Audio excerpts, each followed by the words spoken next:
Nice. All right. So liver, its job is going to be to produce bile, but the bile is actually going to be stored and concentrated in the gallbladder. So the liver doesn't have a role in producing it. Major role in metabolism of carbs, fats, and proteins. It's involved in metabolism, detoxifications, and has a lot of regenerative capabilities. So you're gonna have to give someone a liver transplant with only a portion of their liver. They don't need the full liver. Gallbladder is going to store and concentrate bile and aids in digestion. So bile is going to go from the left and right hepatic duct to the common hepatic to the common bile duct, pancreatic duct, and into the duodenum to start emulsifying fats that you digest. Blood supply, got dual blood supply of the liver, hepatic artery, which is going to deliver oxygenated blood, and the portal vein, which is going to deliver deoxygenated blood. Nutrient-rich venous blood from the abdominal viscera. Both are going the same direction toward the liver. Then you got your sinusoids, which is, you guys have liver anatomy, right? It's really complex. Central vein of each lobule, then it goes to the hepatic veins, and that goes to the IVCs. The IVC we talked about is like the largest vein going into the heart, the SVC and the IVC. This is a cross section of what it looks like. So it's just like this meshwork of arterial and venous blood. It's highly vascular organ. So if you have any liver injury or liver damage with trauma, deceleration injury, penetrating injury, liver laceration, is big deal. And they usually hemorrhage and die of like hemorrhagic shock of that. And likewise, like if you intrinsically damage this with toxins like alcohol abuse, or if it's destroyed by viruses like hepatitis, it also, all this tissue changes and then it gets hard and it gets nodular and calcific. That can be a big risk for cancer. Here's a breakdown again. So you have sinusoids, you have your hepatocytes, which create the cells of the liver. But then go to the central veins, and all those central veins are going to branch and meet into the IVC. Most central of central veins in the lower portion. That's going to then drain directly into the right atrium. So when we talk about like Mets, like when you have cancer, Mets end up in a meshwork where it can no longer perceive. So common areas of Mets is like liver Mets. Doesn't mean you have liver cancer. It just means that your metastasis cannot travel anymore because it's literally going through this filtration system, and the filter is doing its job. It's catching it, but the Met just stays there because all the metastasis needs the blood supply, and it's literally probably the second largest blood supply portion aside from the heart. So it's a great place for the Mets to proliferate. So you get liver metastasis. Does not mean primary liver cancer, but it is a common sign of, oh, there's malignancy elsewhere. And you have to find out where it's coming from, like a PET scan, like a sharp CAT scan, see if you have any source there. Other areas that Mets go where there's meshwork and it can't go anymore, lung, right? You get lung Mets, so meaning you have lung cancer, but it cannot go past the alveoli. Bone Mets, brain Mets, and areas where blood can't go anymore. So hopefully that makes some sense. Here's another breakdown again. Got your Kupffer cells, hepatocytes. These are all things learned in anatomy. So biliary metabolism, you got conjugated and unconjugated bilirubin, and they're also called direct and indirect bilirubin. You use them interchangeably. So which one's worse? Direct is bad. So that means that direct is bad. That's the same thing as conjugated. Or unconjugated is the same as indirect. So end product of heme degradation is unconjugated, lipid soluble, indirect, or unconjugated. In your labs, it'll be use the terms direct and indirect.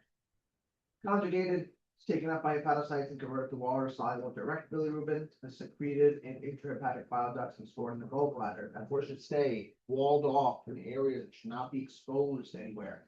And if it is, essentially toxic. Converted to so in the gallbladder, it's converted to urobilirubin by bacteria in the bowel. That's what's going to give the color to urine as being yellow tinged and stool as being brown. Hyperbilirubinemia is too much bilirubin. If you have too much unconjugated bilirubin, it's extravascular hemolytic anemias. Mixed can be viral hepatitis or conjugated bilirubin, usually greater than 50% of obstructive gallstone or tumor. Makes sense, so that's the worst one. So bad, not great, okay, ... but ideally it's not normal. Conjugated bilirubin, bad. DAD, which is no good. You do frowny face here, and then like, or you do like X for eyes, and then like O, dead. Then you do frowny face here, and here you do like straight line. Like not ideal.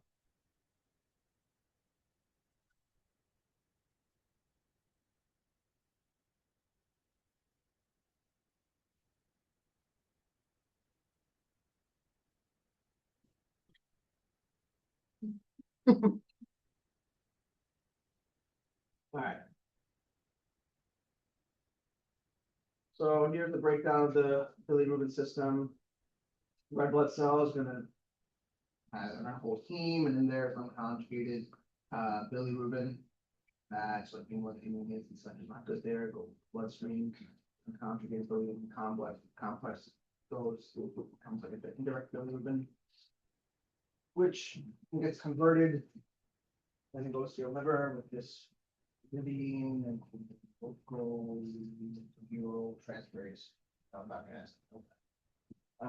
Conjugated bilirubin, which is indirect. Now should be getting disposed of, but if it's going back to the bloodstream, that's a problem.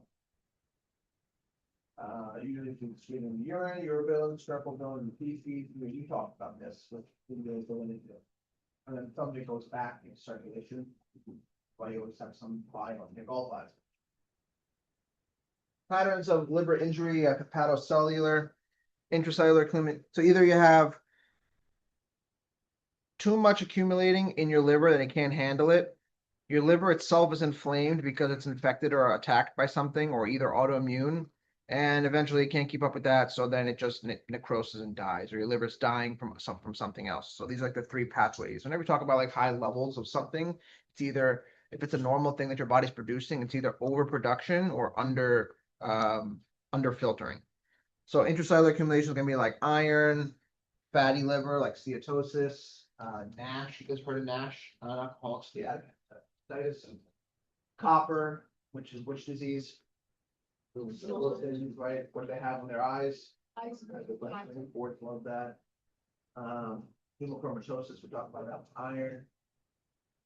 Inflammatory hepatitis, things like your viral hepatitis C's. This is like reversible swelling, toxin, and immunologic injury, influx of inflammatory cells and granulomas. So hepatitis is usually transient. You got Hep A, B, C, D, E, A and E. Fecal oral, B, C, D, I guess, is parenteral or blood body fluid transmission. Usually reversible, but you get Hep A, you'll probably be fine. Stop limiting. You get Hep B, you're always going to have the antibody of Hep B that gives you high risk of cancer later in life. You have Hep D, it's probably limited to like not in this country. You're probably never see it. You have Hep C, you're going to have that for life, and you're a high risk of developing liver cancer as well. But there's immune therapy. You have Hep E, also fecal oral. Now you think it'd be self-limiting, but I've only seen this once Hep E, and the guy died. So that's just an anecdotal evidence. I'm not saying that to be all end all. They all died, but it was very rare. You didn't really know. There's a story we got Hep E, but we'll talk about it sometimes. So necrosis and apoptosis. We talk about this pathway in the first few lectures. With significant injury, you get hepatocyte destruction. You have central lobular necrosis, which is like ischemia and drug reactions, which makes sense. So the destruction is going to start in the middle, spread outward. Central lobular center, and then on the lobes, bridging necrosis, and then submassive and massive necrosis. It depends. Like if you have like blood injury, if you have like a hematoma there, if you have like a hematoma around your liver, that's bad. Not because so much that you're gonna bleed out and die, because the hematoma is defined as like a clot blood. The problem is that it'll squeeze and press on the liver, and it'll reduce the amount of blood flow that you get there. Kind of like tamponade holding pressure if you're bleeding or something. That's not good. There's different types. You have traumatic hematoma, penetrating injury. The liver itself has a capsule. Do you guys do trauma lecture yet? The liver itself has a capsule, and then when the liver swells against that capsule, it causes pain, but it also can cause other end liver. The organ I'm talking about is liver, end organ damage. They can lead to reduced flow. So, but it's very resilient. You get it through this period, it usually recovers.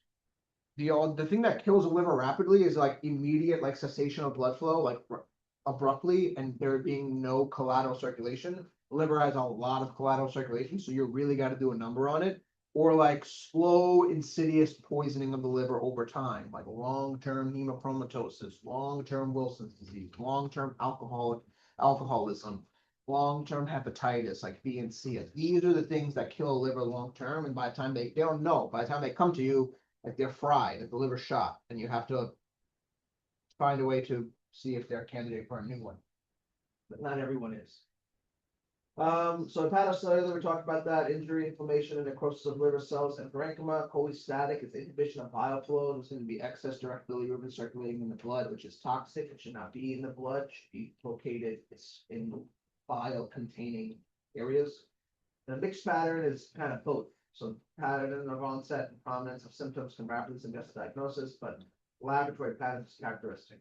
So figuring out which one is which, so it's hepatocellular actual liver damage. We're talking about elevated ALT, AST instead of your alk phos. Your alk phos will also be elevated, but these are generally going to be much higher. Talking about cholestatic, now a flow issue of like total bilirubin, then your alk phos will be a better marker than your ALT and AST.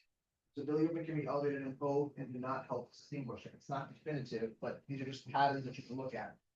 Now, if your patient's jaundice, doesn't necessarily help you either. It's kind of like when I know the bilirubin is probably high, like it could be either one. Because I told you in the first few slides that your liver is responsible for creating and producing bile, or technically chicken or egg, if the liver itself is shot, then you will also have high bilirubin. It may not be a gallbladder issue at all, though it would smell and look like one.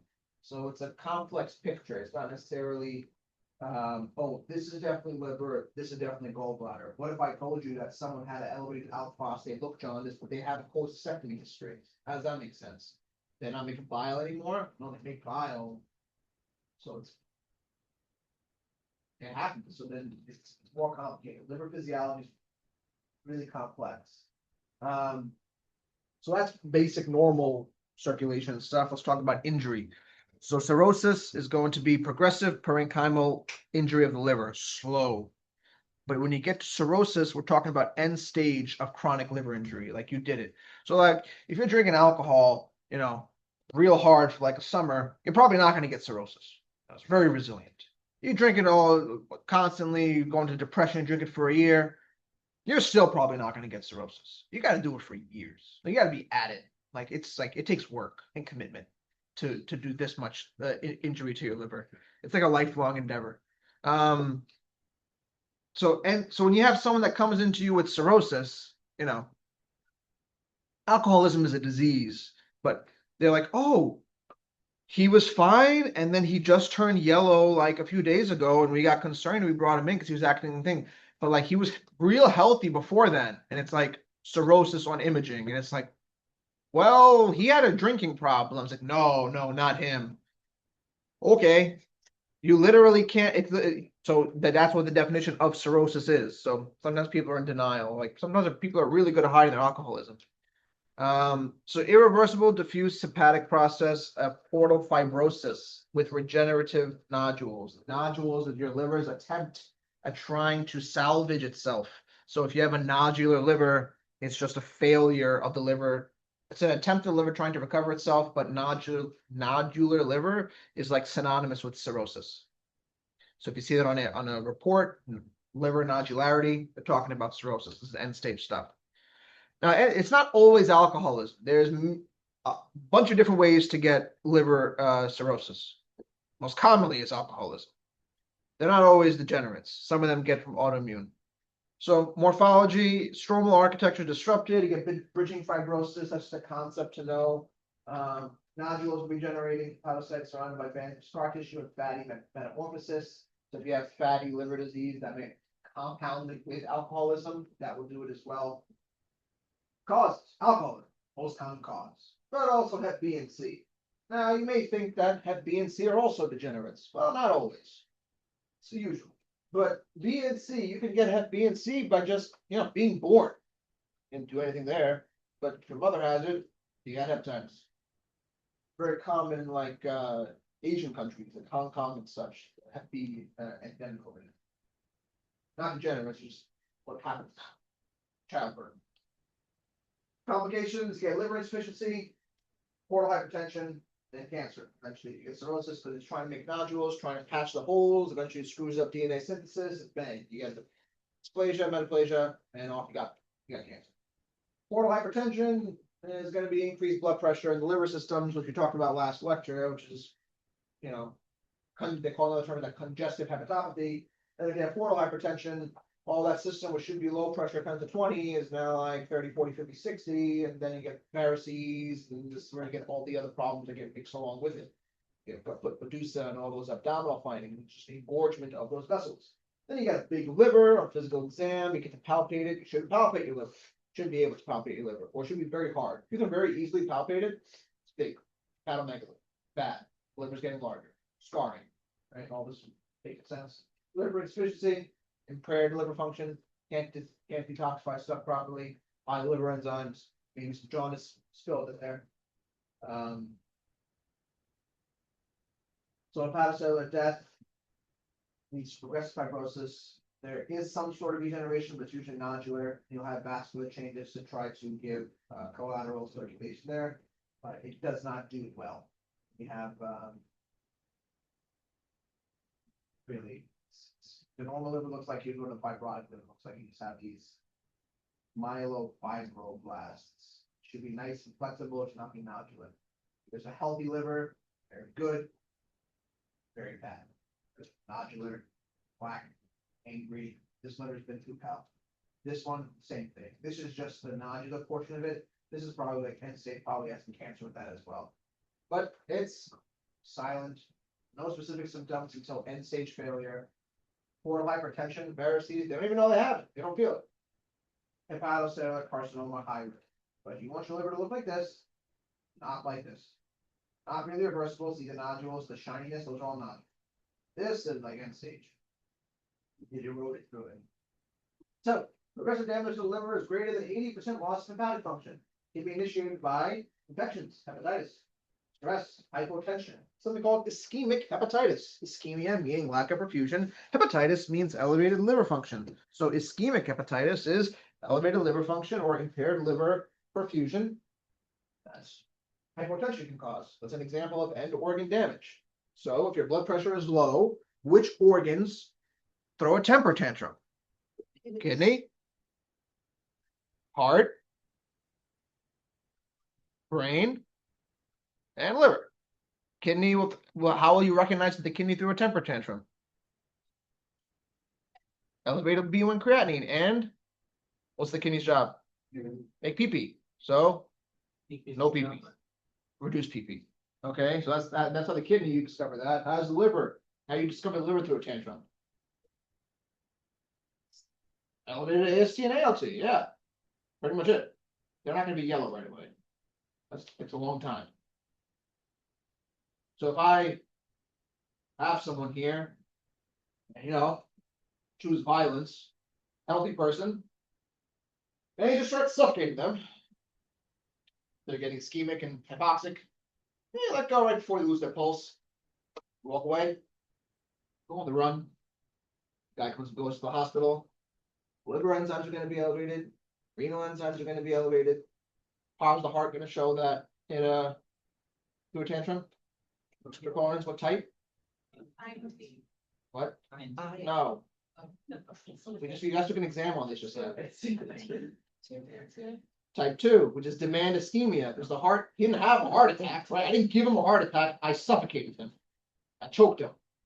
That's not a heart attack. Heart attack is like Levine's sign and everything else. Like I suffocated him. So that's type 2 because it's demand ischemia. The heart's like, hey, where's the oxygen? And he's over here getting Bart Simpson. Right? So then that's the heart. And then how does the brain throw a tantrum? So what's that going to show as? Huh? Yeah, that is not a lab. That's a clinical exam. They're just going to be altered and such. So take that person, bring them to the hospital, liver enzymes elevated, renal enzymes elevated, elevated troponins, and then they're having, they're probably altered, probably need to get intubated, right? They can't protect their airway. Anything wrong with their lungs? No. Why am I intubating them? Because they can't actually breathe or function because they have brain perfusion problems. That's the definition of how many organs is that? So that's called multi. Multi-organ damage. Someone say mega organ damage? We should trademark that and then like add another few organs called ultra organ damage. And then like right before death, it's like omega organ. Yeah, so multi-organ damage. So hypotension, here it comes again. Big problem. So that's one way it can cause hepatic failure. Major surgery or heart failure. How do you figure? How does heart failure cause hepatic failure? Or perfusion? Yeah, maybe. That's one of them. Sure, we just talked about that.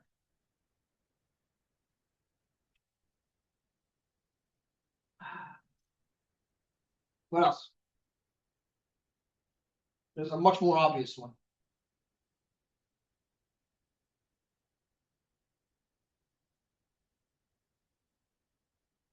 Anybody? Backup. Backup. Who said backup? All right. Let's go. Talk about the backup.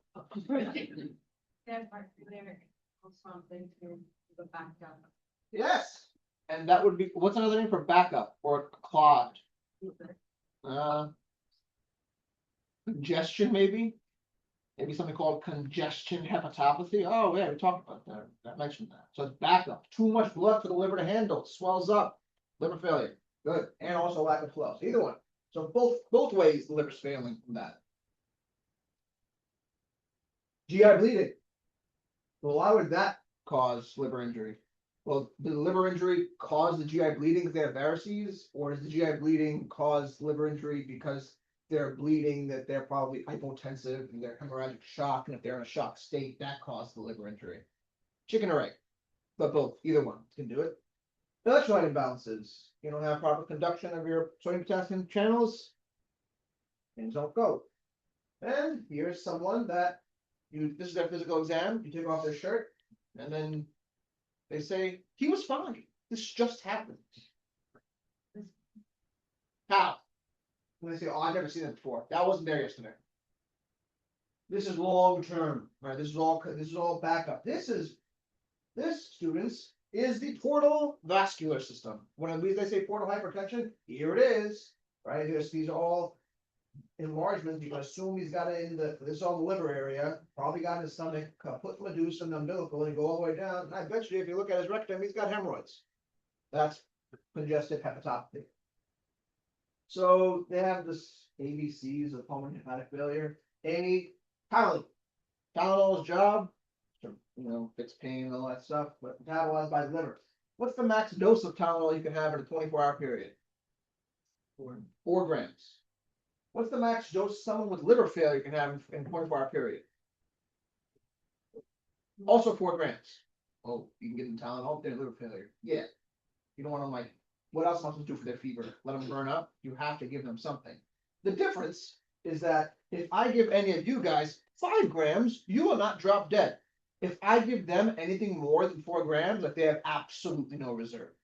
So the correct answer is same thing, 4 grams, but you guys can overdose, if you want to call it that, a little bit, and be fine. They not fine. It's just way too much for it. So generally we say 3 grams, 2 grams, but technically you just cannot exceed that hard max stop. That's important to recognize if you're giving them like Tylenol containing drugs that aren't called Tylenol, like, oh, I took some Tylenol. Then at pain still, I took some Percocet. And Percocet has Tylenol in it. Or I took some Tylenol. And then wasn't feeling good, I got a headache, so I took some Excedrin. Excedrin has Tylenol in it. So it's important to recognize what they're actually taking. Or I took some codeine. Codeine has Tylenol in it. So people don't recognize this. Hep A and autoimmune hepatitis. We talked about it's a whole separate thing. The B is Hep B. C is Hep C or cryptogenic, which is like infectious, usually like fungal infections, usually immunocompromised people. Hep D, drugs. Here we are. Acetaminophen. It's Tylenol. Okay. What's the European name for Tylenol?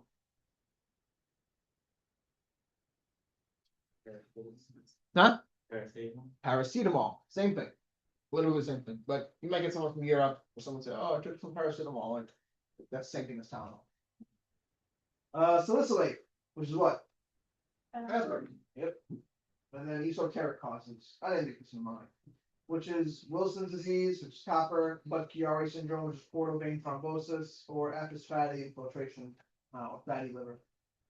Budd-Chiari is hepatic venous outflow obstruction, which forms a congestive hepatopathy because there's a clot there in the venous circulation. So I have abdominal pain, ascites. What is ascites? Fluid outside the liver. The liver is leaking. Think of your liver as a nice sponge. Huh? Very good. And here's your beat up sponge. And so you don't want to get rid of your kitchen sponge for whatever reason. You just want to keep using it. And this thing needs to be tossed. Oh, I like it all the time. I never watched it, but when I do, I'll get wherever this going. So it leaks. Doesn't have good absorbency. New one, great absorbency. That's kind of what ascites. So if your liver is shot, it doesn't hold in fluids as well. So the fluid literally leaks out from around the liver. And that's called ascites. Hepatomegaly, lower extremity edema, and abdominal LT. So lower extremity edema makes sense because you have backup of flow, because it's, again, a congestive problem. So, yeah. So different types of hepatic failure. So acute liver failure with massive necrosis, which is encephalopathy within 2 or 3 weeks. Which physical exam finding do we use to determine if they have hepatic encephalopathy? Hysterixis, right? Drug induced can cause it. Shock liver. What's shock liver? Shock liver. We just explained that. Another name for shock liver is ischemic hepatitis, which is literally you were in shock and now your liver's upset. Shock liver. What causes shock liver? Low blood pressure. What's the king of low blood pressure? The lowest blood pressure you can have. Yeah. Cardiac arrest, yeah, being dead. And then you bring them back. So for that period of time, there was no flow. So shock liver is very common after cardiac arrest. Makes sense.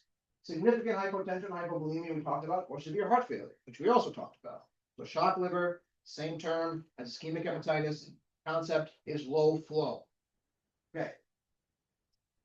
So drug induced is, we just talked about that as well. Hypotension or hyperperfusion that can cause that, like too much overdose of beta blockers and stuff, which again is shock liver. What if you use like actual hepatotoxic drugs like niacin, Tylenol, cocaine, methamphetamine?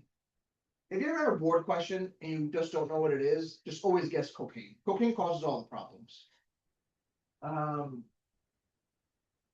So drug-induced shock liver or fulminant viral hepatitis. Really bad hepatitis can do it as well.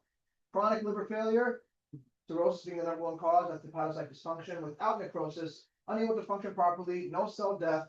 Causes of that can be like alcoholism, Ray's syndrome. You get cell death and alcoholism, but long-term leads to death, not immediately. Ray's syndrome, what's Ray's syndrome?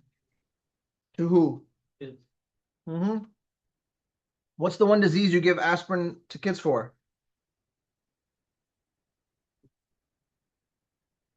No. Never give aspirin to kids for fever. Kawasaki. You guys learn this?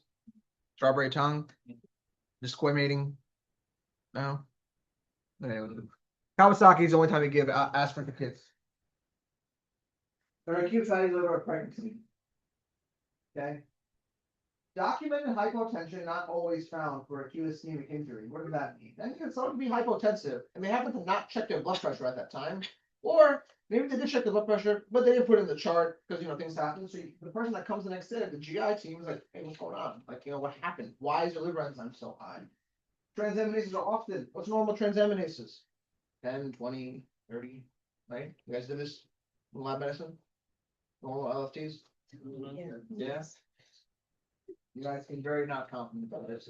But the LFTs of shock liver, the LFTs are in the thousands. 1,000, 2,000, 3,000, and then greater than 4,000, you can't quantify it anymore. So if you have LFTs in the thousands, it's usually shock liver. Hepatitis does not keep, or hepatitis. Gallbladder disease, like biliary stuff, does not give you LFTs in the thousands because you die before then from the bilirubin overdose. So if you have LFTs in the thousands, we're talking about a liver problem. If you have LFTs in the hundreds, now I'm telling you thousands, you're like, 1, 200 is not that bad. That's probably where it is at with like a gallbladder disease. So it could probably be very sick, but that'll be only 1 in 200s. And then if you have a liver injury, it can then the liver and the kidney are attached, and that can lead to renal insufficiency. So clinically, there'll be jaundice, hypoalbuminemia, because albumin's job is to absorb and bring in the fluid. So if you have that beat up liver, you'll probably be also simultaneously hypoalbuminemic, which is why you'll have ascites. Hyperemonemia, ammonia, NH3. Its job is to well, doesn't have a great job. The liver's job is to get rid of ammonia. But if you have too much ammonia, then you end up with altered mental status, and that hyperemonemia leads to like encephalopathy. That's the chemical that causes the encephalopathy. Elevated ammonia, which is also tied to like urea, and like your liver and kidney are attached. If you have too much BUN, you can be uremic. We'll talk about next level. Hyperestrogenemia, too much estrogen. What's up? You only get that. Well, yeah, women have estrogen, but guys also have very little estrogen. But if you have liver impairment, you have too much estrogen, and then that leads to other symptoms. They often is one of the most common causes of gynecomastia in men. Polymer erythema, they may have spider angiomas and telangiectasias, that's polymer erythema, hypogonadism because of the estrogen, gynecomastia, and liver flaps, asterisks is present in all of them. They also have coagulation defects. So your coags, which is your PT, PTT, INR, if you will, that comes from your liver. So if you have a coagulation defect, it can also be a cause of liver failure. So if you have liver problems, your liver's job is to synthesize factors, right? 12, 11, 9, 8, intrinsic factor, extrinsic factor, 2, 7, right? All those beautiful things. So your liver's job is to make those. But if your liver is on strike or your liver sucks, well, then you probably can't make those very well. So then you'll probably be more oozy and bleedy, and then you'll probably have a higher chance of bleeding. And oftentimes the most common cause of liver injury is alcoholism, and oftentimes they have portal hypertension, and then they probably have varices, and they're probably high risk for bleeding from high pressure and GI bleeding. It's a perfect storm because then they bleed and they can't stop bleeding. Even if you stop bleeding, they'll keep oozing. Liver is important. So you have to recognize that if you have impaired liver function, then you also have probably clotting issues. So we often check LFTs, and not LFTs, we also check coags with them. When you are told get synthetic liver function tests, that's different than LFT. LFT is your AST, your ALT, and your alk phos. That's just markers of saying what is normally allowed. So, and this is important for lab medicine, and hopefully you guys understand this concept, but I bet you none of you did before now. So your AST and ALT normally is around what? 10 to 20, right? Why is that normal? Who said that is normal? And what does 10 to 20 even mean? How come 40 is not normal? So if I have 5, I'm abnormal? Like, think about it. Or if you went and creatinine are elevated, who said this? Like, where did they get these ratios and these numbers from? What does it even mean? What is AST? What is ALT? You just took it at face value. Said, all right. Yes, Judy. Sounds good to me. No, you should question everything. Why? That's my AST and ALT size. It's just like, I thought I had it somewhere.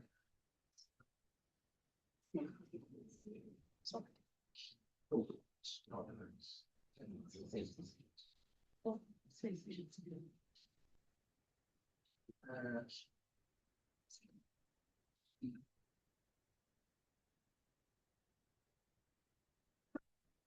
Who knows? Anybody? Any guesses? Okay, we got aspartame aminotransferase and alanine transferase. Great, we've defined them. That's a great start. Next, now what? So what are you asking? If, like, what's they're out of The question is, what's normal? 30? Okay, why? Because they probably realized over time people had liver issues that after levels started getting damaged.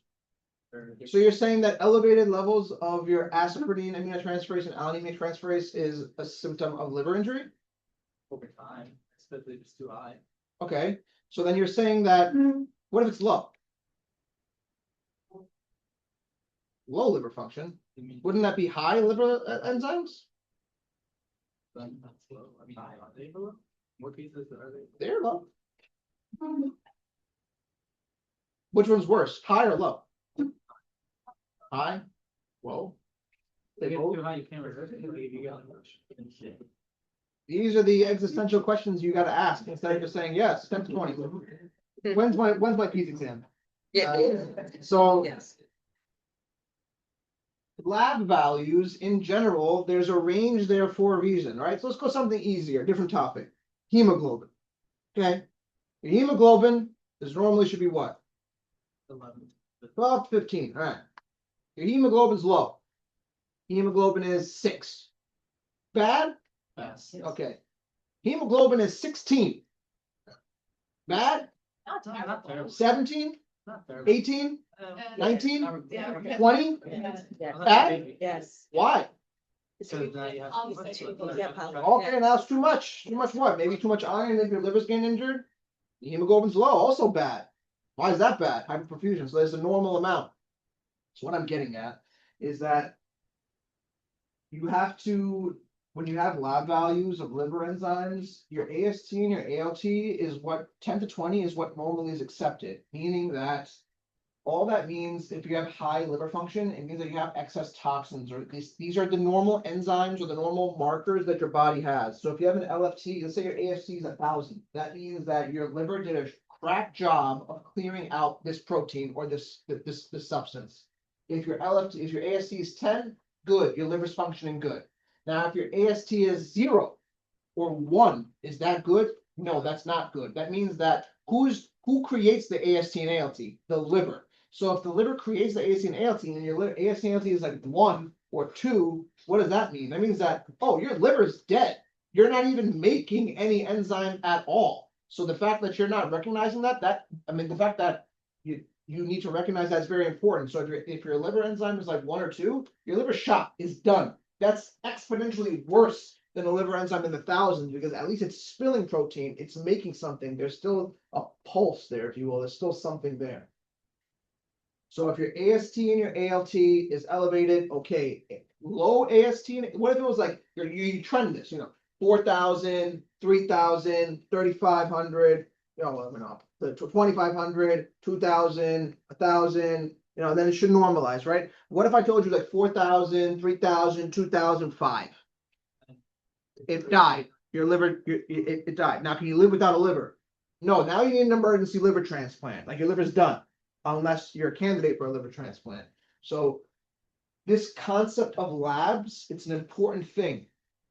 We talk about this more so in renal, and this is like the tidbit to intro for renal, what B1 creatinine actually is. Like, what does it actually mean? So that means that 10 to 20 is the amount that we are allowed. We're supposed to be making that much. If you make less than that, that's a problem. So if your creatinine, you guys know your creatinine normally is like, 0.7 or whatever. But if your creatinine was 0, oh, wait, what? That means that you must have no muscles at all. You must be a literal skeleton. You can't live that way. So just things to talk about for next lecture. Just keep in mind, but back to this portion, coagulation, the defects. With that same principle, if your liver is not creating anything, maybe your AST and ALT is elevated, it can also lead to synthesis problems. It's not synthesizing factors, so then you will bleed. Conversely, if it's low, same thing. It needs to be in that optimal operating range. Portal hypertension leads to fibrosis and cirrhosis. We talked about that. That can also lead to varices. Encephalopathy is high ammonia level. That's going to lead to ultramethostatus. They'll have positive asterixis. Ascites, leaking out of fluid, usually a consequence of hypoalbuminemia, and leads to peripheral edema. Dyspnea, acute pulmonary edema. From a liver problem, well, yeah, back up. And its job is to keep backing up. It's going to back up into, or back forward into the lungs. Or if your liver is so big, anyone here pregnant before? No kids? Okay. How is it breathing in your last month? Hard to breathe. Was something wrong with her lungs? Why was it hard to breathe? They're big. Your lungs can't expand properly. Well, when you have really bad ascites, we're also big, and your lungs can't expand properly. So it causes the same issue of breathing problems. So sometimes we will drain the fluid from their belly to fix their breathing, right? Pregnancy, they'll do the same thing. It's called an immediate emergency delivery.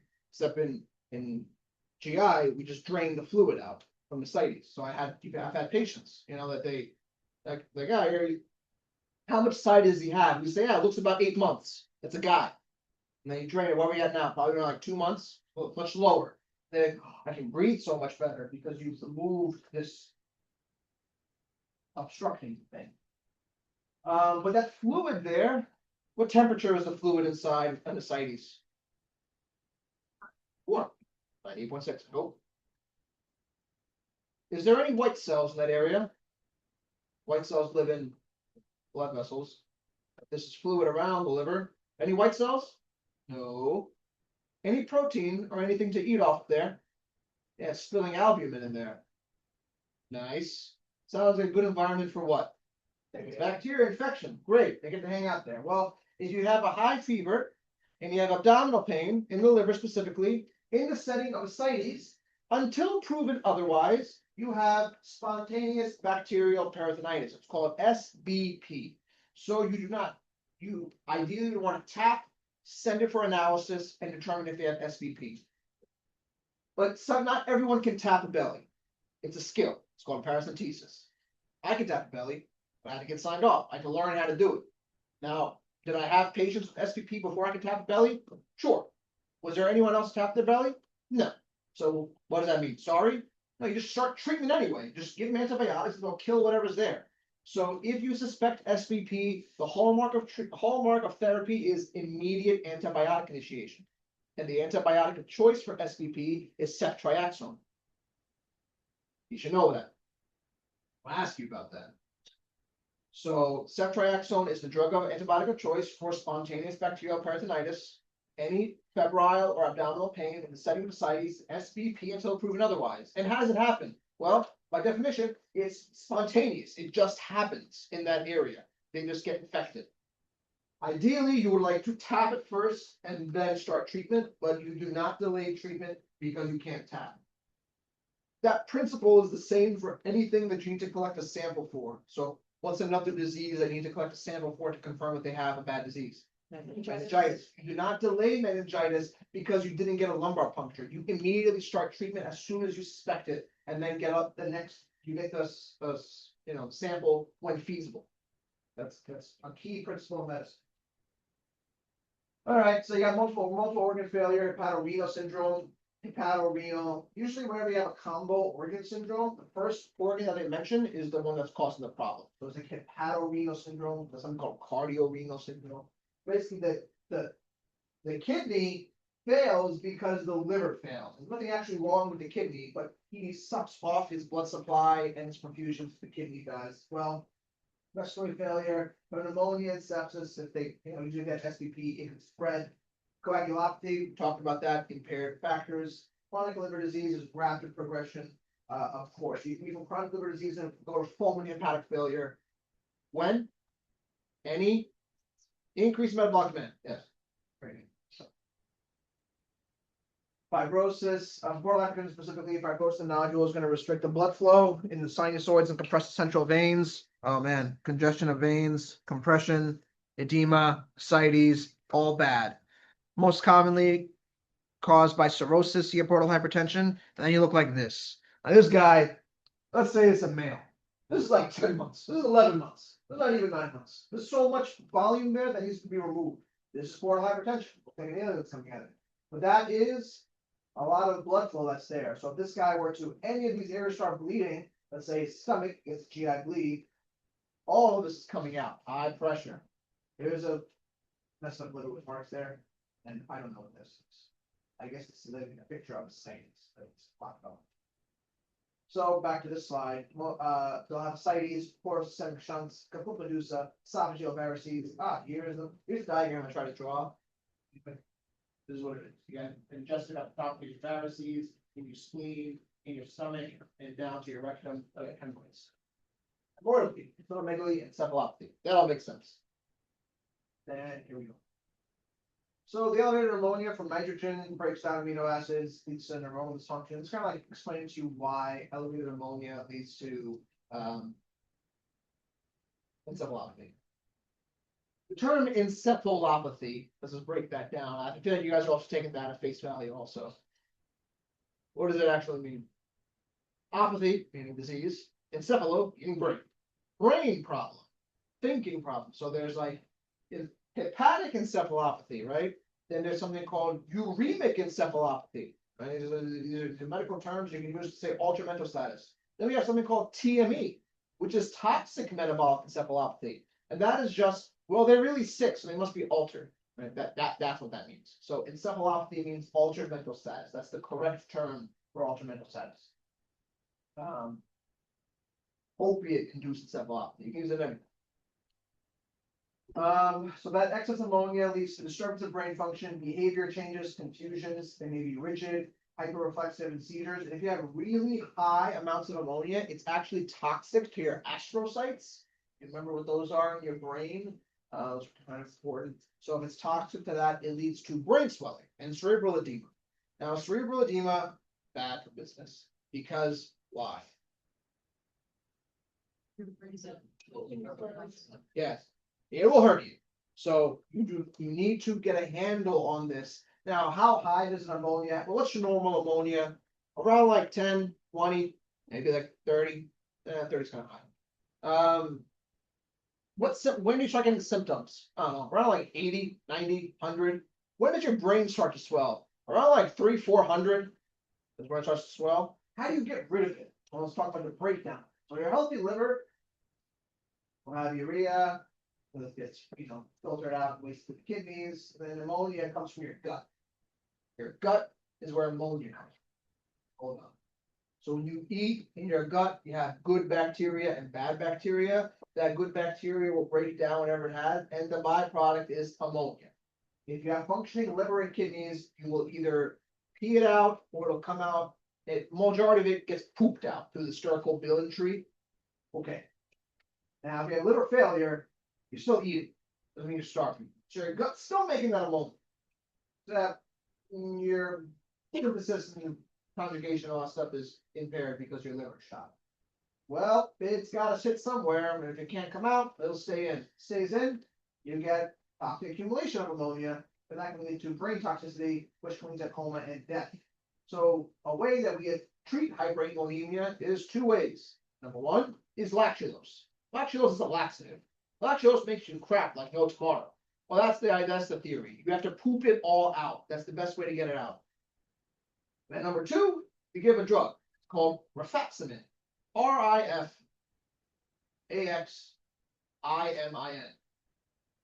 Rifaximin. None of they have markers here anymore. They used to have them in this. Damn shame. That looks right here.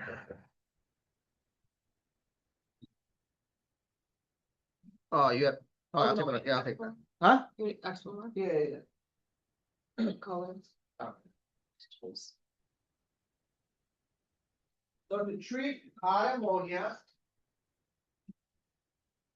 the treatment is going to be lactulose. Do lots of poops. Then number two is going to be rifaximin. Generic name is called Xifaxan. And that is actually an antibiotic. Why antibiotic?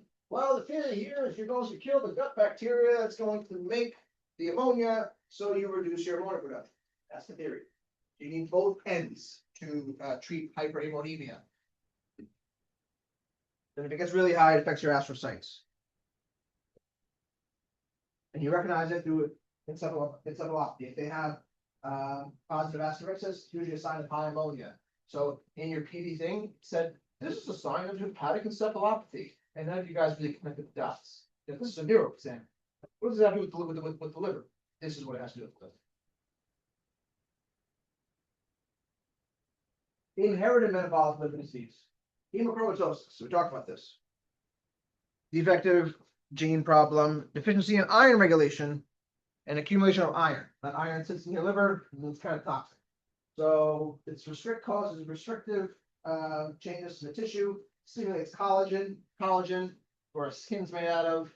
Not exactly great in a soft, mushy area. It'll get hard and nodular, and then that can lead to end-stage liver disease. They'll have cirrhosis. Wait a minute, didn't you say cirrhosis, end-stage liver disease? Yep. Didn't I say most commonly is alcoholics? Yep, but this guy didn't do alcohol. Maybe he did. I don't know, but he has high iron. So I mean, yeah, high iron. So that's why he gets cirrhosis from any of these other things. It's not the same symptoms. Hepatomegaly. They're going to be the same symptoms of end-stage liver disease. It goes untreated. Your pancreas is affected. You have malabsorption. May have diabetes. They call it bronze diabetes because their body picture they look more orange. They can have restricted cardiomyopathy, which is wait, what was that with again? Oh yeah, amyloid. Right. They're restricted. Same principle. It's accumulating everywhere. You know, arrhythmias. Risk of hepatocellular carcinoma, yeah, obviously, because you constantly get fibrosing your liver because you can't properly get rid of the iron. How do you treat it? Phlebotomy. Oh, you guys wanted that the other day, right? You're just literally taking the blood out and just tossing it. You want to check their iron levels, and they'll have reduced TIBC, which is your total iron binding capacity, which is your body telling you how hungry it is for iron. If you have this, you're not hungry for iron at all. It's very full. Your TIBC will be low, so you need to treat this with therapeutic phlebotomy. So this is a scenario where hemoglobin of 17 is bad, right? Wilson disease. We got iron, we got copper. Disorder of copper metabolism affects liver, brain, and eye. Decreased synthesis of ceruloplasmin. So to test this, we get a ceruloplasmin level. Elevated unbound copper in the blood. Defects affects hepatocyte transfer of copper into the bile. Your bile is responsible for getting rid of the copper. Kaiser pressure rings. There's the main one. Words about that. This is actually really rare. I've never actually seen this. Parkinson-like movement disorder, dementia, frank psychosis, decreased ceruloplasmin, increased urine-free copper. And how do you treat this? Something called chelation therapy. Chelation is also used for like lead poisoning. It's pretty much getting rid of these toxic metals in your body. The drug is called D-penicillin. Never seen it used. So this category of inherited metabolic liver diseases is used as the term of autoimmune hepatitis. That's the new term that they use for this. Autoimmune hepatitis. So if you have LFTs that are greater than 1,000, there's usually a few things that it can be. And one is most commonly called what? No. Forever choking the guy. Yeah, shock liver, number one. And number two, said something else that will increase it really high, thousands. Hepatitis, yep. Then number three, I kind of alluded to Tylenol toxicity. Did Emmett talk to you guys about Tylenol tox yet? Tylenol overdose? The 4 stages, the disease? Stage 1, 2, 3. No? Okay, well, he will. He'll be talking about Tylenol tox. Number 4 is autoimmune hepatitis. And number 5 is some mushrooms. I don't know which one, but there's a species of mushrooms that grows naturally, and they if you boil it and eat it, it causes you to get liver failure. This is a very common in Asian cultures. They do that. I think they do that like back home or something because they come here, not the same mushrooms, and then get problems. So mushrooms or herbal stuff that can cause that. So we talked about this. We're going to talk about that. We'll talk about this. I'm now on the autoimmune hepatitis. The category of autoimmune hepatitis could be you got to rule out hemochromatosis. Got to rule out Wilson's disease. And oh yeah, primary biliary sclerosis.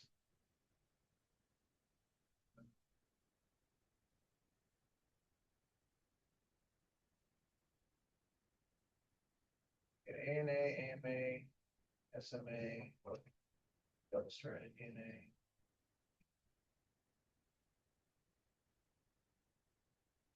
Well, I can't remember this, but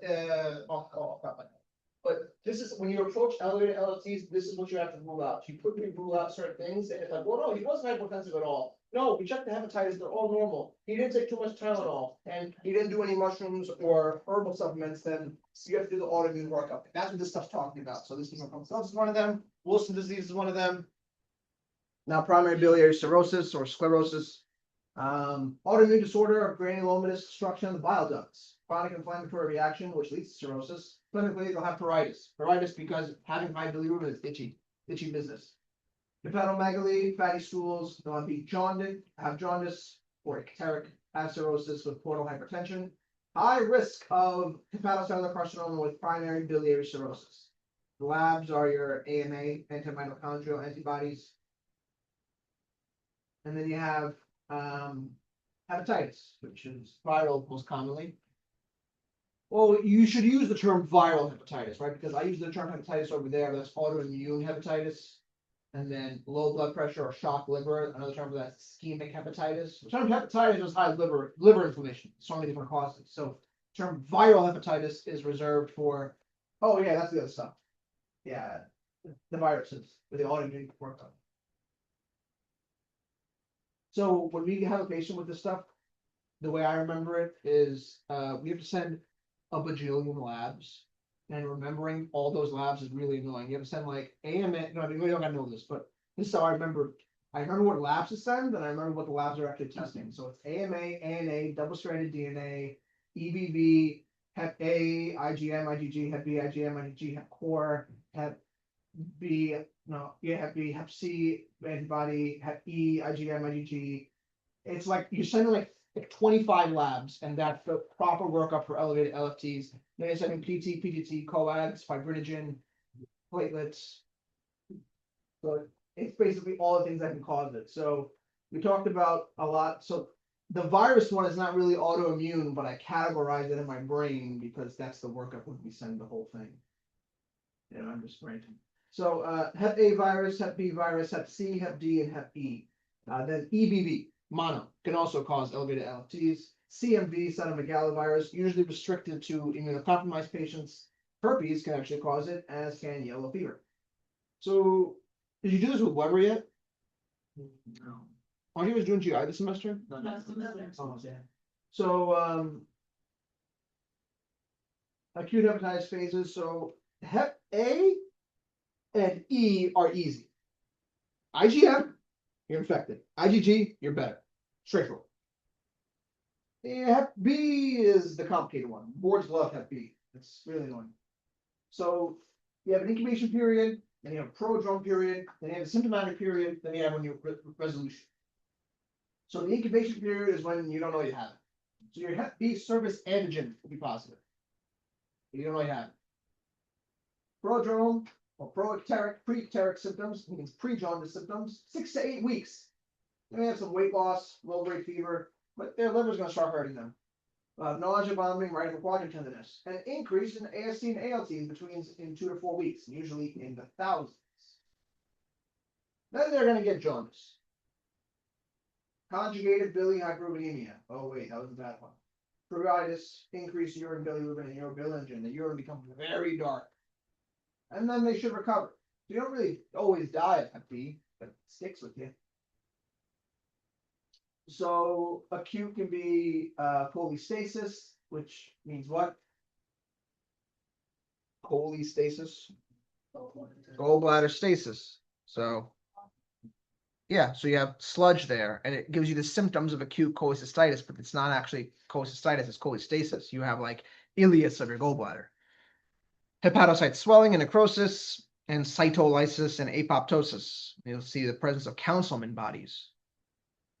Chronic is going to be persistent inflammation. Kupffer cells undergo hypertrophy and hyperplasia, and you have fibrosis and macronodular cirrhosis. Then we got our hepatitis. So let's go take 5 minutes, and we'll come back and talk about hepatitis. What do you counsel in bodies? Is that with the image? The arrows, yeah. Okay. Like what do you want? What you put it in?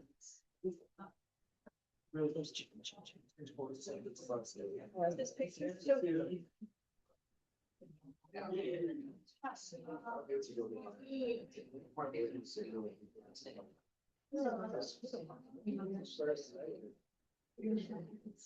So we're thinking like, Yeah. at the beginning of the loss. I think it was question 30. Yeah. I. A little bit of inquiry on how it, and then like, I don't really have to do like, I haven't really looked at. What is it? Oh, I did that.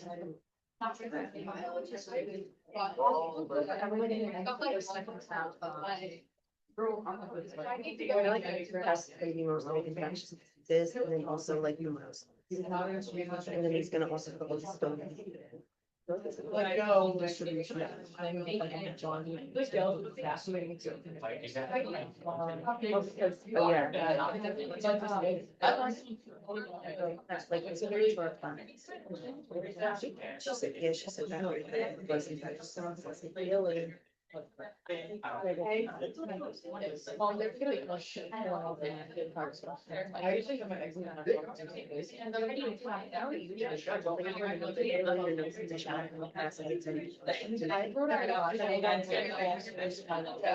yeah, I'm also, and then I went on, I watched it for the first half of,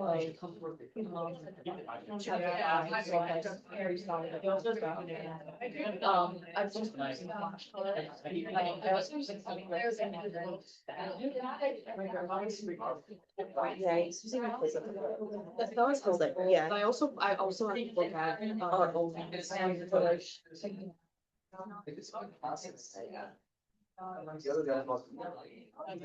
Crackers. Also,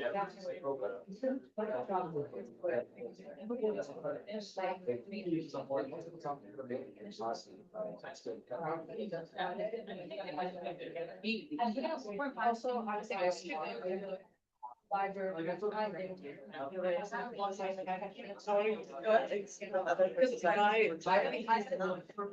did it yesterday, like I got it when I did it, and then I looked at it like hours later. And I was like, I know, I said, you know, man, it was actually. Yeah. Straight. Yeah. Like, if anyone can do it. Because I did what hand. The word is that. But Yeah. all of a sudden. Yeah. Which I had three.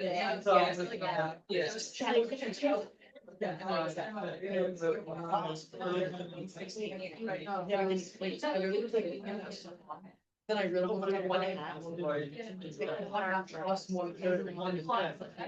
Yeah, see, Okay, so, and the thing is, like the recording says. Yes. That, then still the first 8 hours. So I think you can, but I think you can remedy on 8 hours. And you have to. So like, I feel like this was like, it's just like. Because like, you guys have an exam today? No, Wednesday. So we have. What do you guys have after this? We have farm. We're in. What's Weber's topic on farm? Something, if it's complete legs or heart failure, All right, let's resume. I know. Awesome. Yeah. I guess that's not. All right, so hepatitis, Hep A, fecal oral. We all know what that means, right? Not eating poop directly. You know, clean your hands, drink something someone makes for you. Yeah, that's how you get it. Occurs around poor hygiene and sanitation. This is why the Department of Health goes around to restaurants and give grades of A, B, and C, and so on. Never seen a C. I've seen B. It's like a kind of shameful, but they have to put it out there. Shed in stool 2 to 3 weeks before jaundice. Usually benign, self-limiting.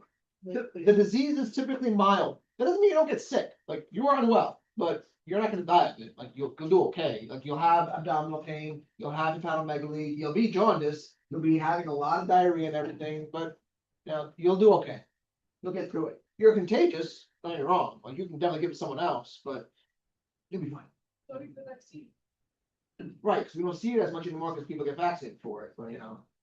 But your generation is like unique in the way that, you know, anything that we teach you saying you don't see it anymore, you're vaccinated for, that may not be the case anymore because of mistrust in medicine. So hey, if you want hepatitis, you go for it. Hep B, blood pathogen in all fluids except stool. So Weber taught me this, and you say this is the sex, drugs, and rock and roll hepatitis.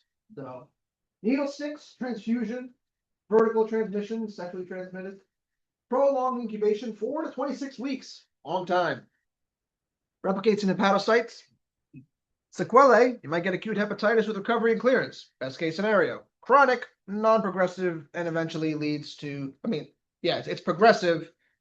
Could be non-progressive or progressive, but usually the progressive leads to cirrhosis, so slowly killing your liver. Fulminant hepatitis with necrosis, so you might get it and not make it through because your liver died. Or you could be a carrier and you have a high risk hepatocellular carcinoma. You get Hep B, you will get hepatocellular carcinoma later in life. So then there's a bunch of tests, and boards love asking you about hepatitis B specifically. Because these are all the labs. So there's something called Hep B surface antigen. HB, meaning Hep B, S means surface, capital A, G, antigen. First marker, this means this is like your IgM. 2 to 8 weeks after exposure. You start this before you have symptoms, because people who have Hep B, they don't really know they have it. Indicates current infection. You have Hep B surface antigen positive. I don't care if you got vaccinated. I don't care if you did sex, drugs, and rock and roll. You got Hep B. That just, if surface antibody is positive, antigen is positive, and it's spoke, you have Hep B. Okay. Then you'll develop Hep B surface antibody, IgG. Persists after active infection, protective antibody. All right, it's pretty straightforward. IgM, IgG. What's the big deal? Why are you making this big complicated? Well, you see this chart here. So there's the incubation period, then there's the acute disease. So you don't know you have it. This is when you start feeling unwell, and this is when you feel better. So 4 to 26 weeks is Hep B surface antigen right here. Okay. That's the right one. Like test field. And as you positive. I talked to you about Hep B surface antibody. Perfect. Let's go here. So now if I test you, you'll be positive, and then you go. What if I test you over here? Will you be positive for Hep B surface antigen? No. Will you be positive for Hep B surface antibody? No. Do you have hepatitis? Hell yes. That's the problem. So there's something called an incubation period. There's that's called a serologic gap. Serology is a study of testing for antigens and antibodies, and gap meaning space between two things. So you don't actually know if they have it or not. So introduce more tests. So then we have Hep B viral DNA, which is called a viral load to see how much Hep B you got. This is active viral shedding and infectivity.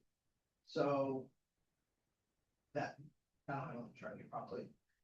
And then there's it's anti-Hep B C, which is called Hep B core, IgM. And then there's also Hep B core, IgG. And there's also something called Hep B envelope, IgM and IgG. So we went from having IgM, IgG to like 6 or 7 options, 8 options. So Hep B core IgM is going to be on onset of symptoms. They're going to be around here. First antibody made. Non-protective. So it doesn't actually do anything for you. It just tells you you had. Persists in a serologic gap. Well, that's good. I can test for that to make sure I'm not in the gap. And replaced by IgG in 6 months. Okay. So protective is just the antibody. This is kind of just like a marker. It's not actually protective of anything, but this tells you that you have it there. So now, so Hep B surface antigen, right one. You have Hep B E, which is envelope antigen. This also exists here, but there's no actual line for it. So basically, anti-Hep B envelope is where you have that. Backing exists here. So to prevent you from falling in any gap anywhere, you send a lot of these levels. Now, what if I told you that all of you, or most of you here, have Hep B surface antibody? That doesn't mean that all of you or most of you had active Hep B. But if you have Hep B surface antibody, all I know is that you're protected. You could have been protected vaccination or live. There's no way of knowing with only this test, because this just tells me you have IgG.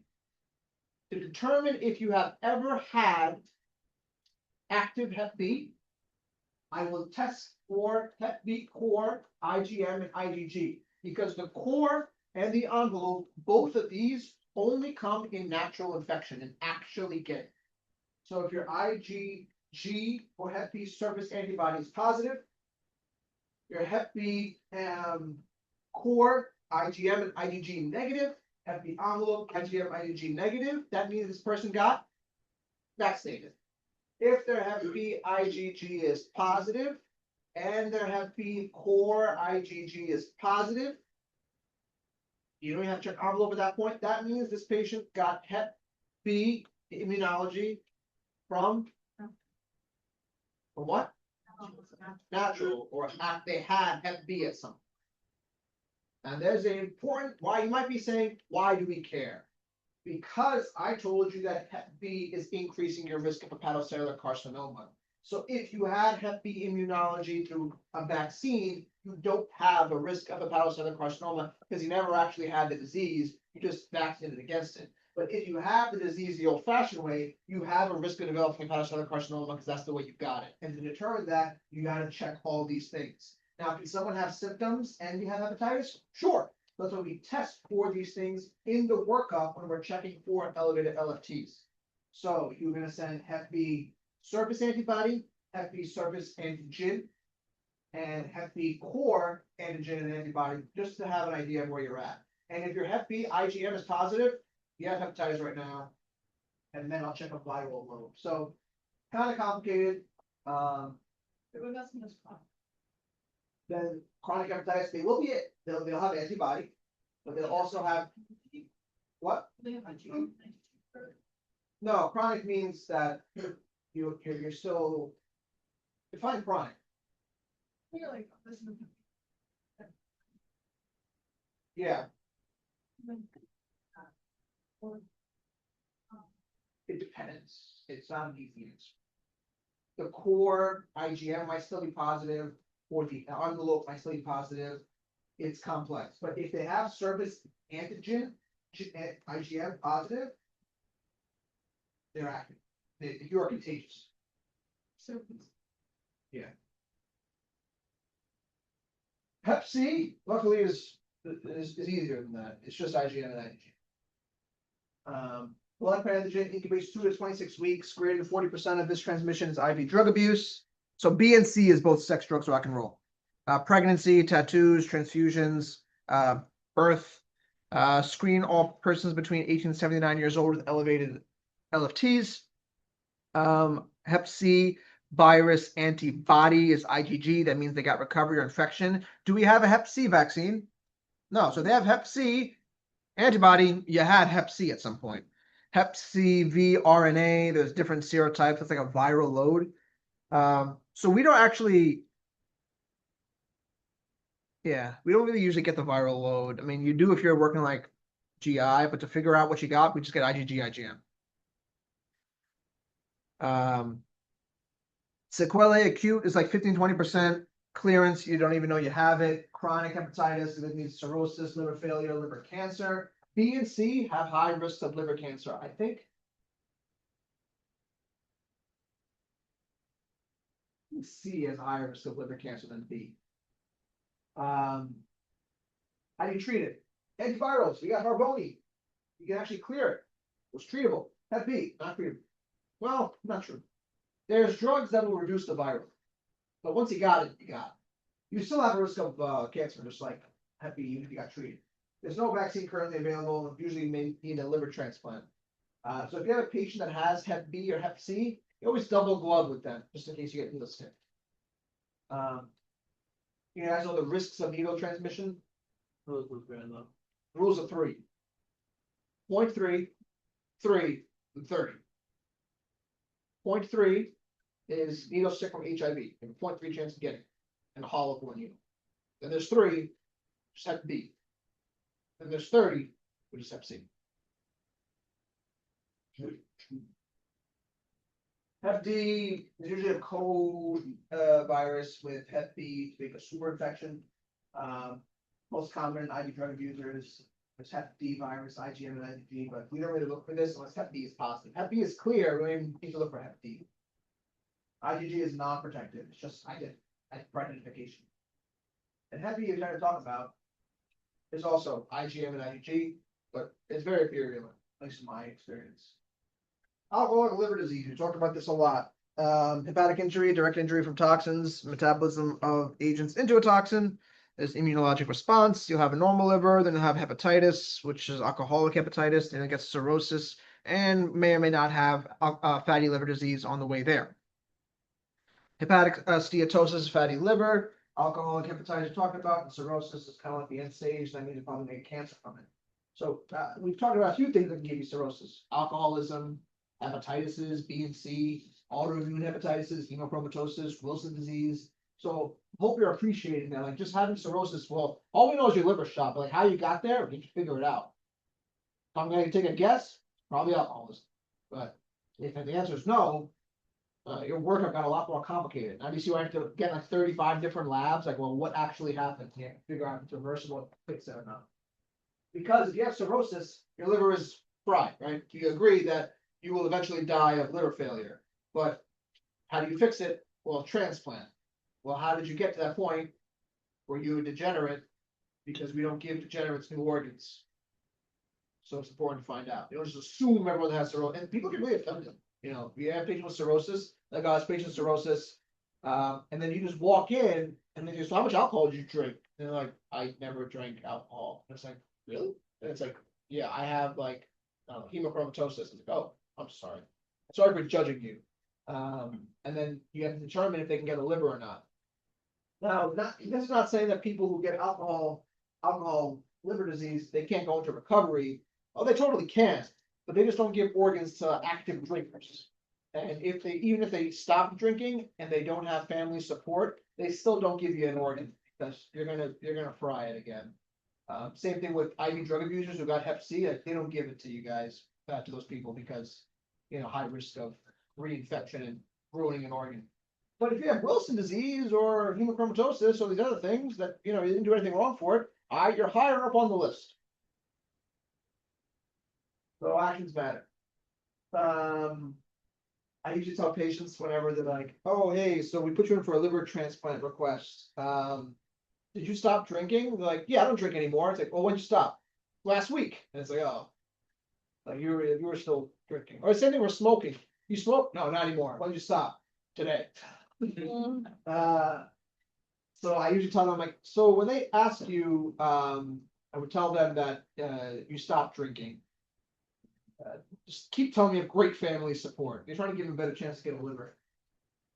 So lipid deposits accumulate in alcoholic liver disease, which like this chart, you can go either way. You got normal liver and hepatitis, infectious, viral, alcoholism. They can fix. You can also get fatty liver, being obese and such. It can fix. Then it can go that way. You got like hepatitis from like alcoholism. If you get better from this, whatever it is, you abstain, it can go this way and hopefully get back. But if you have really bad fatty liver, it can go to cirrhosis, or it can also go to hepatitis and then go to cirrhosis. So it's kind of mixed. Yeah, it's very recoverable. You just stop doing these things. But once you get to here, see, there's no arrow from here to normal. Once you get cirrhotic, that's it. It's reversible until any fibrosis occurs. Clinically, you can have tender hepatomegaly. So here's a liver. It doesn't look healthy, but it doesn't look as bad as the nodular one. So it's just like fatty buildup on here. So the reason why alcohol kills liver is because of aldehyde, which is the major toxic metabolite, causes free radicals. Free radicals, bad, right? Reactive oxygen species.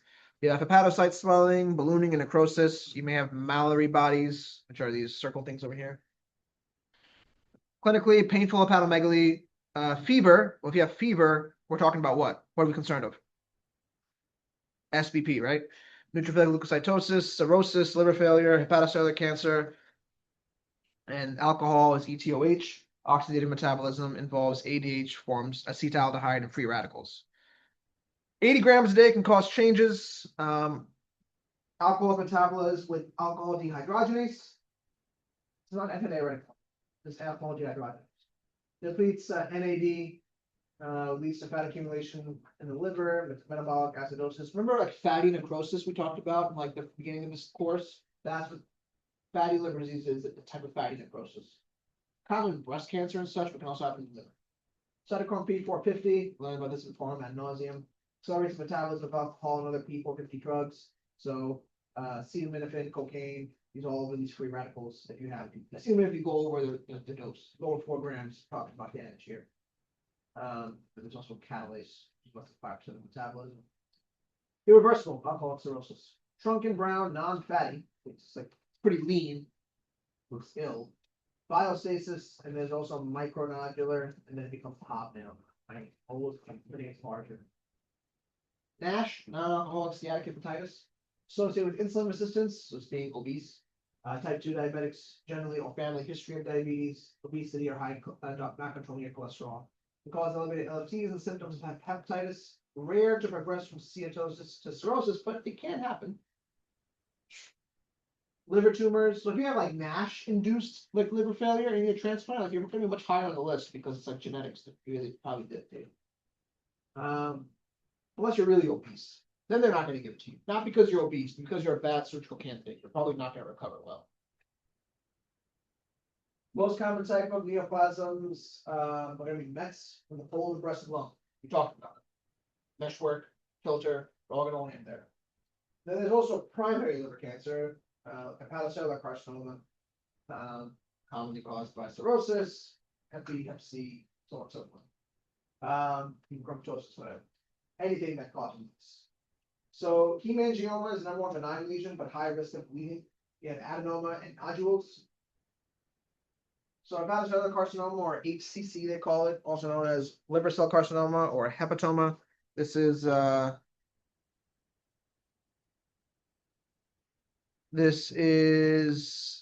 high-grade dysplastic nodule from hepatocytes or oval cells associated with cirrhosis. Your risk is going to be viral infection, Hep B and C, number 1 cause worldwide. Alcoholic cirrhosis, number 1 cause in the U.S. There's also like some toxin exposure, Aspergillus flavus, and hemochromatosis. Morphology types is different types. It could be diffuse, unifocal, or so on and so forth. Clinically, it's silent hepatomegaly, rapid increase in size, pain, worsening ascites, and fever due to necrosis. Markers is AFP, alpha fetoprotein, what we want to send. It's also a marker we send in testicular cancer. You have elevated alk phos if the bile ducts are blocked. You'll have polycythemia and hypoglycemia. Hypoglycemia. How you figure? Low sugar from a liver? Was it because of the What? No gluconeogenesis. Yeah, right. So if you have low sugar, your liver's got to break down your glycogen stores. Can't do it. Very good. So also with liver disease, just in general, we're talking about like when I was talking about coags and stuff, you have low platelets in general if you have liver disease. It has a role in platelet synthesis as well. Low comes from your bone marrow. The communication comes from the liver. So prognosis of hepatocellular carcinoma, 7 months median survival rate. Not great. Tumor recurrence is greater than 60% at 5 years. They usually don't give a liver transplant for cancer. So that's liver. Gallbladder. They got your cystic ducts, then you got your common hepatic duct, then you got your whole bag over here, common bile duct, pancreatic duct, pancreatic water, Dr. Warsong, all that good stuff, right? So that's gonna come in and go into your duodenum and help emulsify fats. Cholelithiasis, gallstones. Cholesterol is 80% associated with high fat diet. Cholecystitis, inflammation of the bone and fat. Commonly associated with cholelithiasis. But can you get cholecystitis without a stone? Yes, it's called acalculous cholecystitis. Who gets that? People who are septic. So your gallbag just Acts like it's blocked, but it's not blocked. But as far as you're concerned, it's blocked because it's not going to pass any bile. It's going to fill up and it can perforate. So it functions just as bad as cholecystitis. So acalculous cholecystitis is another type. Who gets it again? Huh? Who gets it again? People who are septic. The sign of like organ failure. Acalculous, like without stone. Then there's choledocholithiasis, which is a stone in the biliary tree. Causes of that can be obstruction, gallstone ileus. Let's talk about. and pancreatitis. Then there's cholangitis. Really bad. Infection of that blocked area in the biliary tree. Acute inflammation of the bile ducts, ascending bacterial infection, commonly E. coli, and they have Charcot's triad, which is fever, abdominal pain, and jaundice. So cholelithiasis, cholesterol most common. Here's what it looks like. Risks is your fat, fertile female over 40. You've heard of that? Yes? No? Yeah. The first one telling you this? Fat, fertile female over 40 is your typical person that's gonna get a gallbladder complaint. That does not mean all of them. They all, these are not, requirement criteria to be diagnosed. But you gotta be on alert for people if they have, that fall in this realm.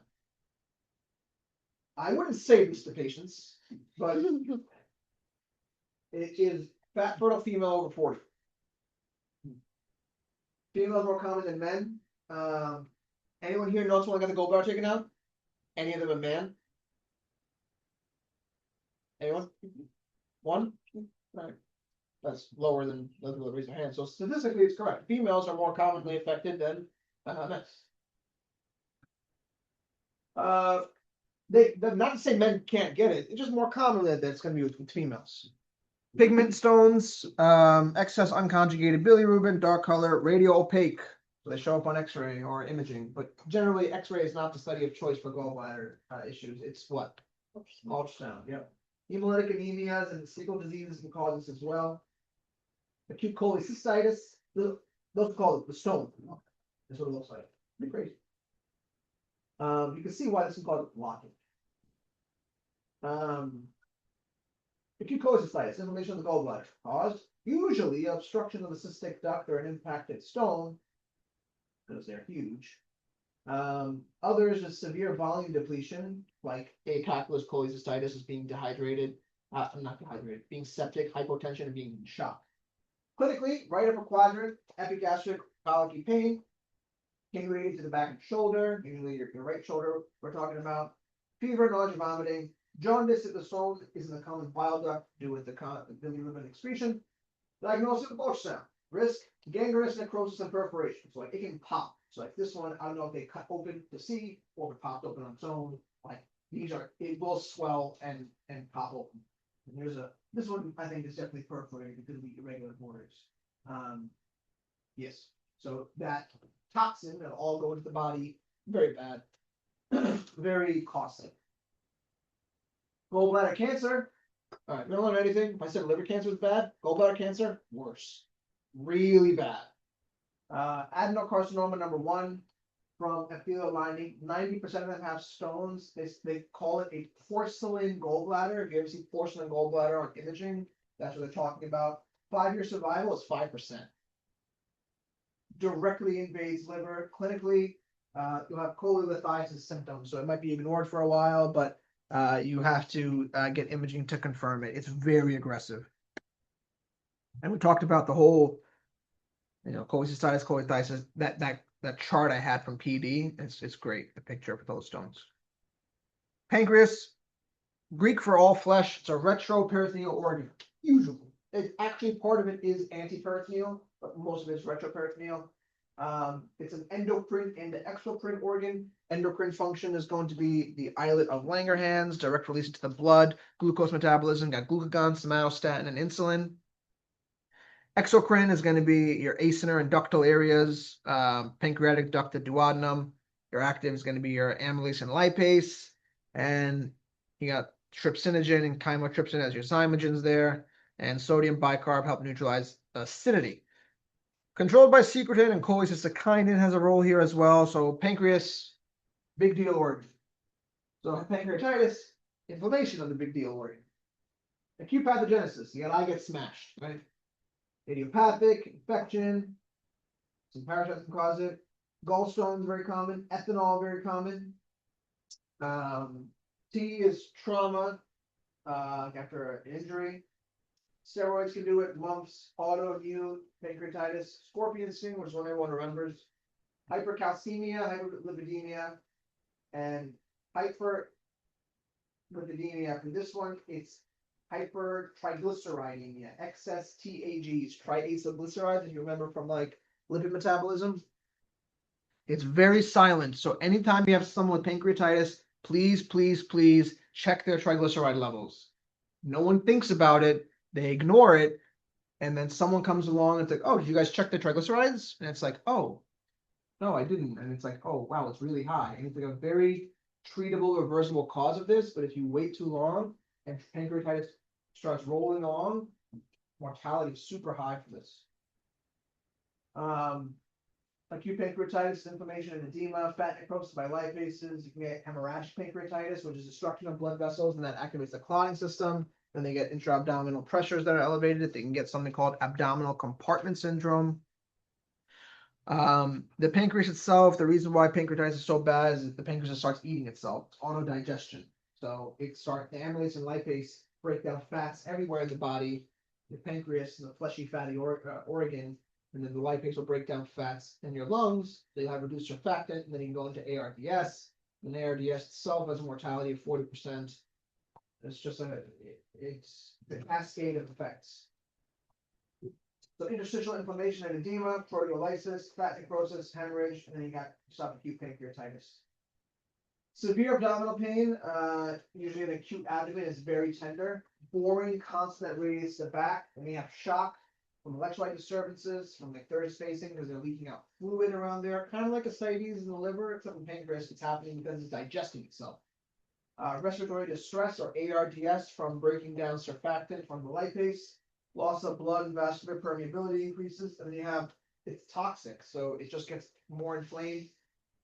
It's predominantly retroperitoneal. Your retroperitoneum is an enclosed space, so if you have enough swelling there, it'll crush things, kind of like brain edema. So you need to relieve that pressure, and they sometimes get open abdomens to relieve the pressure to allow everything to cool down. But mortality is very, very high once you get to that point. Elevated amylase and lipase. They may have hypocalcemia. They say don't give calcium back to them because it can precipitate saponification. SOAPON, ification.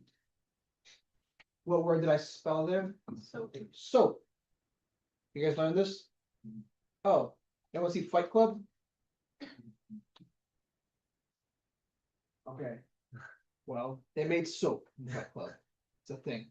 I don't know why. I don't remember it. It's all a long time ago. But anyway, saponification is your pancreas will actually make soap if you give it calcium.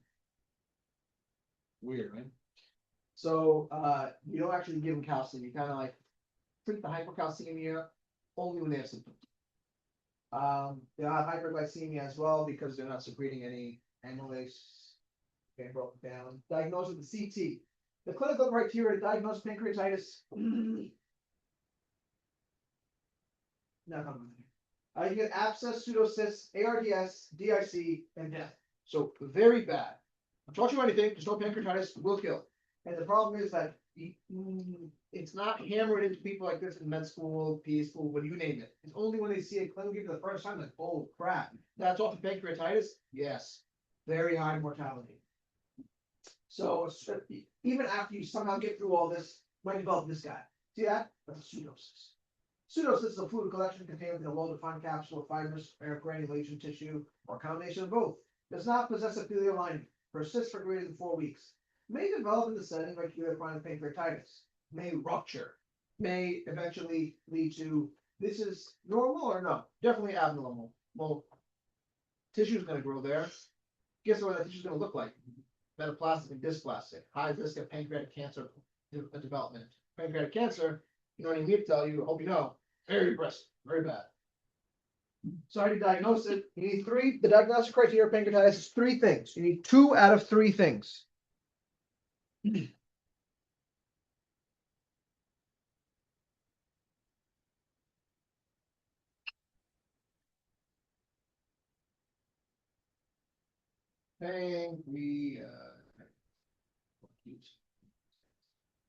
Need 3 things. Need 2 out of 3 of the following. Number 1, pain. Number 2, radiographic evidence.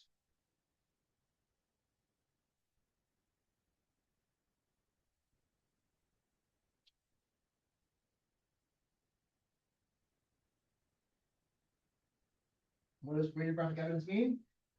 I have fat stranding on CT. Calcific pancreas. Or inflammation.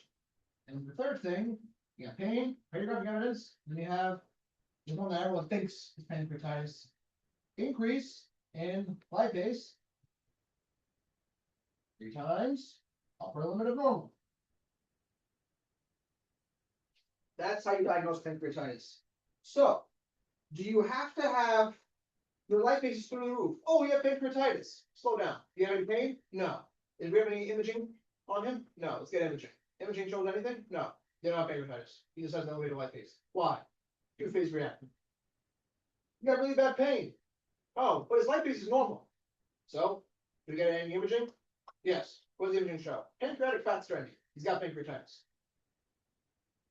He's got pancreatitis on imaging. Any pain? No. Elevated lipase? No. He doesn't have pancreatitis. Acute phase reaction. So you need 2 out of these 3 criteria. Then if you have all 3, it gets bonus points for you. Then you have super pancreatitis. But that's how you diagnose it. 2 out of the 3 of those. So amylase has low sensitivity and specificity. We stick to lipase because amylase, 20% of cases of pancreatitis have normal serum amylase, particularly alcoholic etiology. Amylase is also secreted from your mouth, so like you can't really distinguish in your blood which if it's salivary amylase or pancreatic amylase. Serum lipase is more sensitive. And we use the Ranson's criteria to tell us what their mortality is going to be. Ultrasound and CT can be used to diagnose like radiographic evidence. Doesn't have to be CT. The ultrasound also. And then you triage and determine the severity of disease.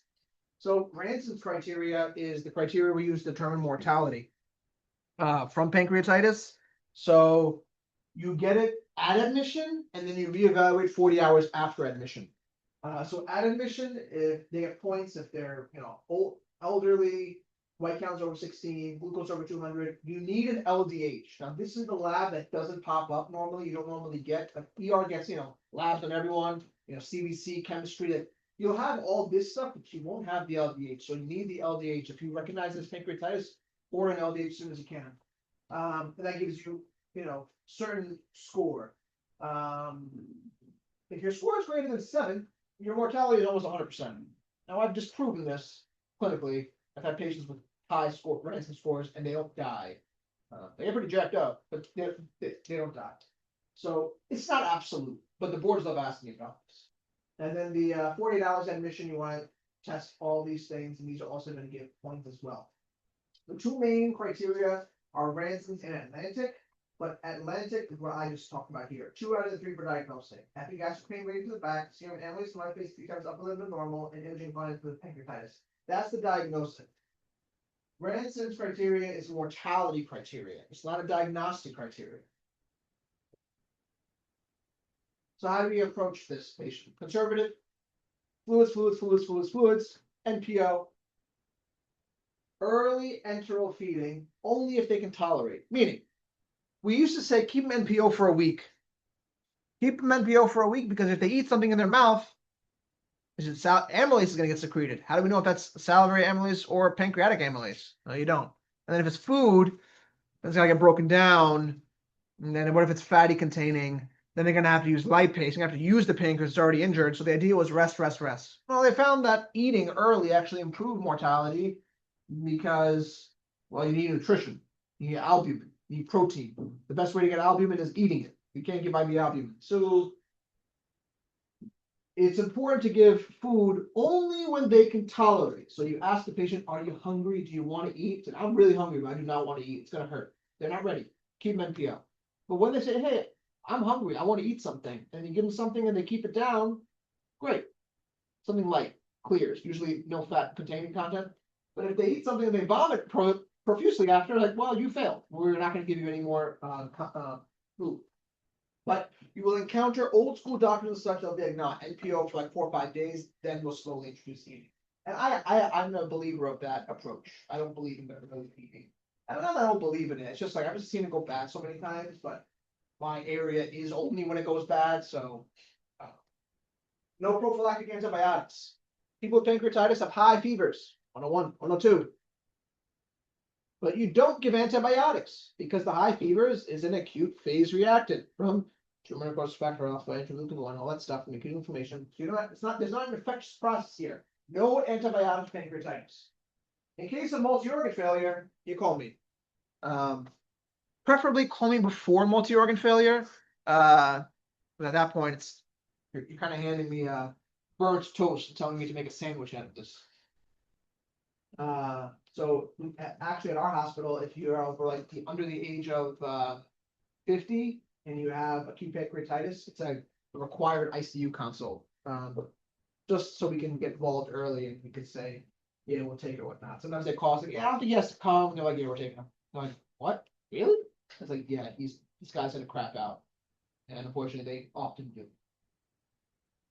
Chronic pancreatitis is a reversible, long-standing fibrosis and inflammation. Is a destruction of exocrine glands. And repeat episodes of acute pancreatitis lead to chronic pancreatitis. Alcohol abuse is the most common cause. It can be also hereditary from high triglycerides because no one's checking them. Obstruction, cystic fibrosis in kids, idiopathic or malnutrition in developing countries, high risk of developing cancer in chronic pancreatitis. They'll have calcifications called chain of lakes. Chronic pain, some are asymptomatic until they make the diagnosis of diabetes and pancreatic cancer, high risk. This is an example of radiographic evidence. Zollinger-Ellison syndrome is a gastrin-secreting tumor, third most common cause of peptic ulcer disease, right? We got H. pylori, NSAIDs, and Zollinger-Ellison. Tumor in the pancreas produces excessive amounts of gastrin, or hormone that stimulates gastric acid formation. Usually found in the head of the pancreas, but can also be found in the duodenum, liver, and lung. 75 to 80% of ulcers develop the duodenal bulb. Suspect many patients with multiple recurring duodenal ulcers, post-bulbar or jejunal ulcers, ulcers associated with diarrhea, elevated gastrin levels. Usually only test this if you suspect Zollinger-Ellison. Like they test negative for urea breath test. They don't have H. pylori. They haven't been using NSAIDs. They still have these ulcers. Get a serum gastrin level. Ductal adenocarcinoma is the most common type. Then you have acinar cell, and there is squamous carcinoma, but it's not the most common. Hard gray mass, poorly delineated, most commonly in the pancreatic head. Highly invasive, risk factor being smoker over the age of 60. Very aggressive, very high mortality. Usually when someone gets diagnosed with pancreatic cancer, it's like get your affairs in order. Some patients are good surgical candidates and they do something called a Whipple procedure. You guys have heard of that? It's a very complex surgery, like no joke. Like a good surgeon would be like, oh, that guy does Whipples. Oh yeah, that guy's badass. Like it's like a 22 or 21-hour surgery, and it's like they completely reconstruct the whole thing. It's crazy, but it is you can treat the cancer if you catch it early enough. It can be silent until it pushes on another structure. They can have obstructed jaundice depending on what's getting obstructed. Light-colored stools if it's the head, or you don't have the light base, and you don't have the stercal billing going in. Or severe sign. Palpable painless gallbladder with jaundice. I would know that. Migratory thrombophlebitis. I would know that as well. I would know it's slide. Cancer 1909. survival, 5% within 5 years, 90% death in the first year. I'm sorry, 90% survival in the first year. So usually every diagnosis is like not gonna be good. And that's the hepatobiliary. That's part 2 of GI. Next lecture is gonna be renal. So like, this next exam is like harder because it's just like heavier stuff. Like it's stuff that you guys don't normally think about or do. Renal stimulation? Yeah. Yeah. And then you got breaths, which that one's easy. You said that one's on Zoom, right? Huh? You said the breast one is gonna be on. Yeah. Say that to me. All right. Marker. Oh, yeah, thank you. Appreciate it.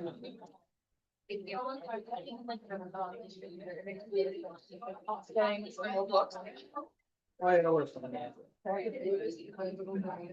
That's a lot for you to grade. I'm sorry. It was a lot. It was a lot.